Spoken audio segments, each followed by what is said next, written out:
Et j'ai regardé, et il y avait des gens, ils étaient alignés côte à côte, à perte de vue.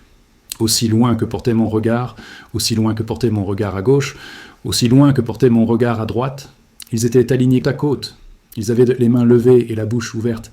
Ils criaient, mais je ne les entendais pas. C'étaient des cris de terreur, mais je ne les entendais pas, même si je les voyais.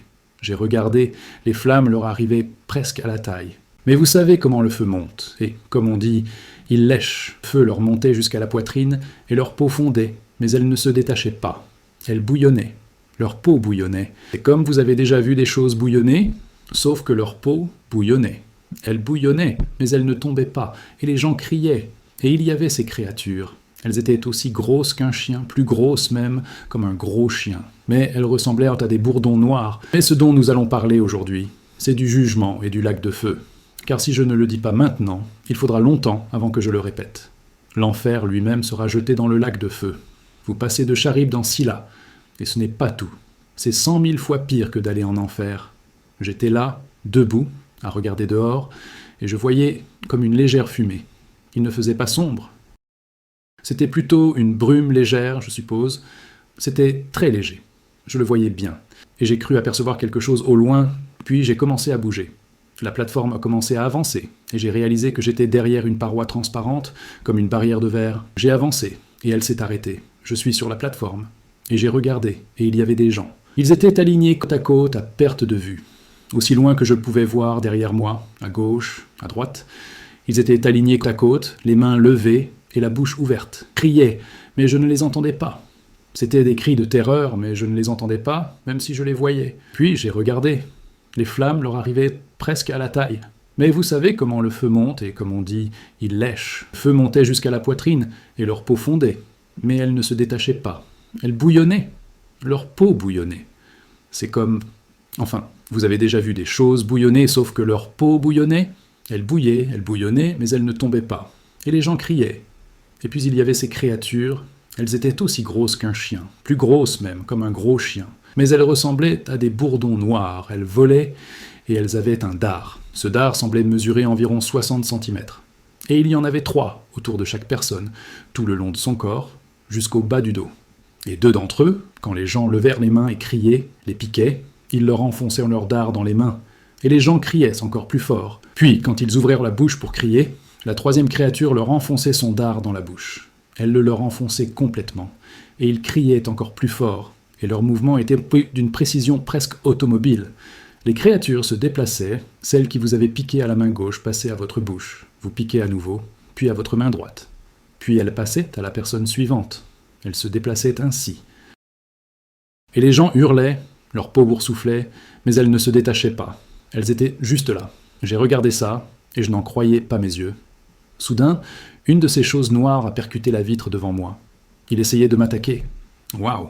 J'ai reculé, et l'ange m'a dit « Ces choses attaqueront tout ce qui se trouve ici. » J'ai compris que c'était là que Satan allait, et l'ange de la mort que j'ai tué.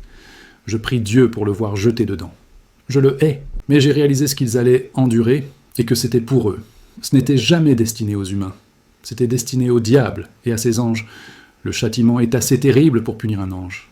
C'est terrible, c'est l'enfer. Le lac de feu est assez terrible pour punir l'un des anges supérieurs, ce qu'était Satan lorsqu'il était Lucifer. Le châtiment devait être assez terrible pour punir un ange supérieur.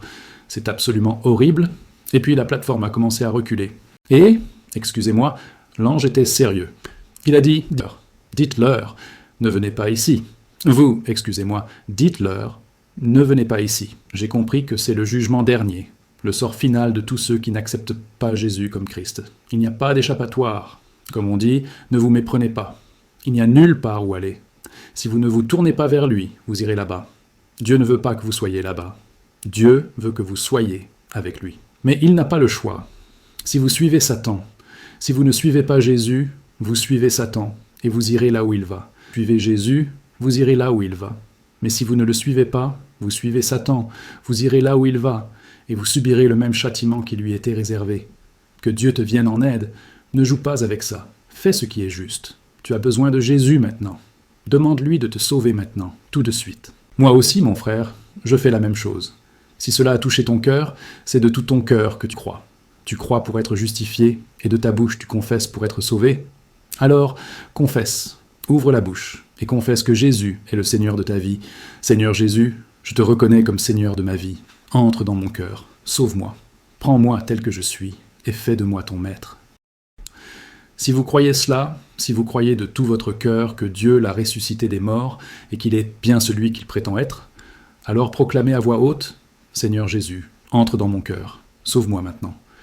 Quiconque invoque le nom du Seigneur sera sauvé sans exception, si vous croyez de tout votre cœur que Dieu l'a ressuscité des morts. Et je vous assure que c'est la vérité. Vous pouvez le dire, et vous serez sauvés, vous ferez partie de la famille de Dieu. Et vous pourrez vous détourner de ce que je viens de vous décrire. N'y allez pas. Venez à Jésus. J'ai grandi dans une famille baptiste. Mon père, c'était dans les années 50, quand j'étais petit, disait « Vous devez aller à l'église ». Il le disait à tous ses enfants. Nous étions 10 à la maison à l'époque. Vous allez tous à l'église le dimanche matin. Lui, il n'y allait pas, car il y avait un nouveau pasteur à l'église baptiste près de chez nous. Et il le trouvait trop indulgent. C'était dans les années 50, je ne sais plus exactement, et il trouvait que le pasteur était trop laxiste. Il ne réprimandait pas assez les fidèles à propos de la danse et de la musique. Il ne croyait pas à tout ça. Ils étaient donc baptistes, mais je n'ai jamais entendu la parole de Dieu. Jamais. Le seul dont je me souvienne vraiment commençait par « Ce qui est corruptible revêtira l'incorruptibilité ». Je m'en souviens très bien. Ce qui est corruptible revêtira l'incorruptibilité. Et puis, vous savez, ils se mettent à crier, et c'était ça, prêcher. Et puis, une fois le sermon terminé, les portes de l'église sont ouvertes. Ils placent une chaise devant la chaire et disent « Les portes de l'église sont ouvertes. Vous pouvez venir par lettre ou par expérience. On y vient par lettre. » On était censé recevoir une lettre de son ancienne église attestant qu'on était un vrai chrétien et un croyant. On la présente à sa nouvelle église et on y est accepté. On y vient par expérience.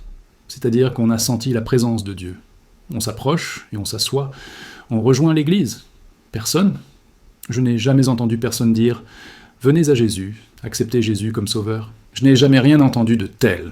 J'étais donc très religieux. J'ai étudié Mahomet, pas l'islam, mais on appelait ça le mahométisme, c'est-à-dire la sagesse et les enseignements de Mahomet et du noble Drew Ali, un mort au temple de la science mort. J'ai aussi étudié l'hindouisme, ce qui est absurde.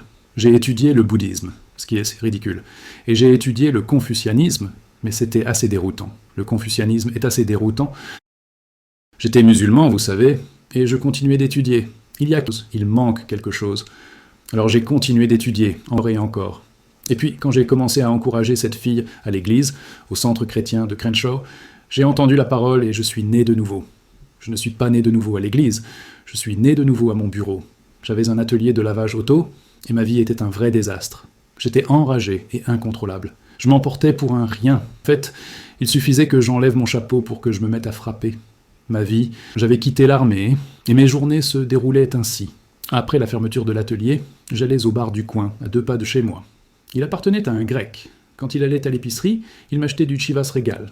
Alors quand j'arrivais, il installait sa bouteille. Et je buvais une bouteille de Chivas Regal par jour. Je restais assis là jusqu'à ce que j'aie tout bu. Ensuite, je partais chercher les ennuis. J'aimais bien aller dans les bars cholos. Vous savez, un cholo, c'est un mafieux mexicain. J'aimais y aller parce que j'étais doué pour les bagarres de bar. Je ne me suis jamais blessé dans une bagarre de bar. Alors, vous savez, si vous savez ce que vous faites, vous pouvez semer le trouble et vous amuser comme un fou dans les bagarres de bar. Alors j'allais trouver le bar cholo le plus proche, parce qu'ils n'attendaient que ça pour se battre. Ils ne savaient pas se défendre. Alors je provoquais une bagarre, et on saccageait le bar. Ensuite, les adjoints du shérif arrivaient, ils attrapèrent les Mexicains, les tabassaient, les traînaient au sol, parce que quand ils entraient, ils demandaient toujours « Qui a commencé ?» Tout le monde dans le bar se retournait et me montrait du doigt. Tout le monde, les barman, les clients, tout le monde se retournait en même temps, comme dans les films, et me montrait du doigt. Et moi j'étais complètement ivre. Et les adjoints du shérif, cela se produisait 2 ou 3 fois par semaine, chaque semaine, pendant 2 ans. Ils me regardaient, puis les regardaient, et intérieurement, ils ne me frappaient pas. Ils savaient que ce type ne pourrait pas. S'il ne peut pas se tenir debout, je le traîne et je l'emmène en prison. Ensuite, ils me proposaient de me ramener à mon bureau, car je crois que j'y dormais. Et je ne sais pas, pour une raison ou une autre, je ne restais pas dans la maison. J'étais propriétaire de la maison attenante à la propriété, mais je n'y restais pas. Elle était trop grande et trop solitaire. Mon bureau était plus petit, alors ils me ramenaient en voiture, et je restais planté devant mon bureau, généralement jusqu'au lever du soleil, à rire. Je riais tellement que j'en pleurais, parce qu'ils n'ont jamais compris que c'était moi qui déclenchais les bagarres, Jamais. Et puis j'en suis arrivé au point où j'étais à bout. J'étais tout simplement épuisé. C'était trop. Je ne pouvais plus continuer. J'avais des toilettes dans mon bureau. Elles ne faisaient pas plus d'1,20 m de large. On pouvait entrer, fermer la porte, et on touchait à peine le lavabo et le miroir. Mais les toilettes étaient juste à côté. Mais il n'y avait pas assez de place pour faire autre chose que se laver. Un jour, je suis allé dans la salle de bain. Je me suis regardé dans le miroir et j'ai dit « Ça ne peut plus durer. Je ne peux plus continuer comme ça. Je n'en peux plus. » Alors j'ai crié vers Dieu et j'ai dit « Dieu, si tu existes ?» Ma mère m'a dit « Voilà exactement ce que j'ai dit. Ma mère m'a parlé de toi, mais je ne te connais pas. Si tu existes, tu dois agir maintenant, car c'est la fin pour moi. Je ne peux plus continuer comme ça. Je ne laisserai plus cela se produire, pas un jour de plus. » Avant même d'être sauvé, j'ai crié à Dieu, tu sais. Puis j'ai entendu quelqu'un dire « Pourquoi ne me donnes-tu pas une chance ?» Ce n'était pas intérieur, c'était à mon oreille. « Pourquoi ne me donnes-tu pas une chance ?» Je me suis retourné brusquement dans la pièce. Enfin, juste devant la porte. J'ai secoué la tête et j'ai eu des sueurs froides. J'ai dit « Tu deviens fou. Waouh, tu es complètement à côté de la plaque. » Et il l'a répété « Pourquoi ne me donnes-tu pas une chance ?» Je savais que c'était Jésus. Je suis sorti de la salle de bain et me suis dirigé vers mon bureau. Il a dit, j'ai dit quelque chose en premier. J'ai dit « Tu sais, si je te donne une chance, si je t'accepte, il faut aller jusqu'au bout. Si tu ne comptes pas rester avec moi jusqu'au bout, si je ne peux pas aller jusqu'au bout, laisse-moi tranquille et laisse-moi mourir. » Et il a dit « Regarde Jean 1,17. J'avais la Bible que ma mère m'avait donnée quand je suis entré dans l'armée. Et j'ai dû consulter l'index pour trouver Jean. Je suis allé dans l'index et j'ai cherché Jean 1,17. Et il a dit « Lis-le. » J'ai dit « Car la loi a été donnée par Moïse, mais la grâce et la vérité sont venues par Jésus-Christ. » Et j'ai dit « D'accord, qu'est-ce que cela signifie ?» Il a dit « Si tu vis selon mes règles, tu ne te tromperas pas. Tu ne feras pas d'erreur. » J'ai dit « Si tu vis selon mes règles, tu ne feras pas d'erreur. Et si tu en fais une, ma grâce te couvrira. » J'ai dit « Oui. » Et il m'a sauvé. Et le Saint-Esprit a chassé tous les démons de moi. Je voulais qu'ils disparaissent. Ça a pris... Je suppose que j'y suis arrivé. Alors, je me suis levé de derrière mon bureau, et quelque chose m'a saisi de l'intérieur et m'a projeté dehors. Je pesais alors 93 kilos. Je venais de quitter l'armée. 93 kilos avec 5% de masse grasse. Et quelque chose m'a soulevé et m'a littéralement jeté par la porte de mon bureau, dans le couloir. J'avais un garage qui me servait de débarras, et j'ai été ballotté d'un bout à l'autre du parking jusqu'à ce que j'entre dans ce garage. Je ne savais pas où j'allais. Soudain, quelque chose m'a soulevé et projeté à travers le garage. Je veux dire, un vrai garage. Pas un petit garage pour une voiture. C'était un garage pour 3 voitures. On m'a projeté de l'autre côté. À ce moment-là, j'avais les yeux exorbités et la bouche ouverte. Je n'avais aucune idée de ce qui se passait. Puis quelque chose m'a soulevé et projeté de l'autre côté du garage. Ça a duré 30 à 40 minutes. J'étais ballotté dans tous les sens, et j'ai compris plus tard que c'était le Saint-Esprit qui chassait ces démons de moi. Ils étaient coriaces. J'étais secoué dans ce garage comme une poupée de chiffon. Littéralement, soulevé du sol et jeté. Pas juste un peu bousculé, soulevé et projeté à travers le garage. Ça a duré 35 minutes. Finalement, je me suis retrouvé sur une chaise à roulettes, une chaise de bureau. On m'a soulevé, jeté dessus, et j'ai roulé à reculons sur toute la longueur du garage. Quand je me suis arrêté, j'ai ouvert la bouche et des langues en sont sorties. J'ai commencé à prier en langue. La fille avec qui je sortais à l'époque était entrée par le bureau, me cherchant et ne m'ayant pas vu. Elle est revenue, a ouvert la porte du garage, m'a regardé et s'est mise à pleurer en disant « Tu es sauvé !» C'est comme ça que j'ai été sauvé. C'était il y a combien d'années ? En 1986. J'avais oublié de vous le dire. Le 30 juin 1986, à 12h30, au 7030, avenue East Garvey, vous pouvez aller voir le bâtiment et le parking, ils sont toujours là. En juin 1986. Je crois que j'étais en train de recevoir mon diplôme. C'est comme ça que j'ai trouvé le salut en 1986. Pourquoi je ne plaisante pas avec ça ? C'est absolument essentiel pour votre vie. Vous devez naître de nouveau. Vous devez naître de nouveau. J'avais des témoins de Jéhovah. Ils aiment bien débattre. Ils venaient souvent frapper à ma porte quand j'avais un duplex dans cette rue. Je les attendais vraiment. Je n'étais pas censé les laisser entrer, mais je le faisais quand même. Je les invitais à entrer, j'en faisais asseoir 2 ou 3, et là, ils sortaient leurs petits livres. Mais j'avais un exemplaire de leur Bible, la traduction du Monde Nouveau, alors je savais ce qu'elle contenait. Je connaissais tous les passages qui différaient de la Bible du roi Jacques, et les erreurs de traduction qu'ils avaient commises. Alors je les invitais à entrer, comme si je ne savais rien. Ils entraient, s'asseyaient dans le salon, et là, je les prenais à partie pendant une demi-heure. 1 heure environ. Et ils en étaient arrivés au point où, lorsqu'ils arrivèrent devant chez moi, ils traversèrent la rue. Alors je sortais et marchais quelques maisons plus loin, cachant ma Bible derrière mon dos, en espérant qu'ils ne la voient pas, mais ils traversaient quand même. Ils ne venaient pas chez moi. Mais un jour, ils ont envoyé un type, un pionnier, un ancien, ou quelque chose comme ça.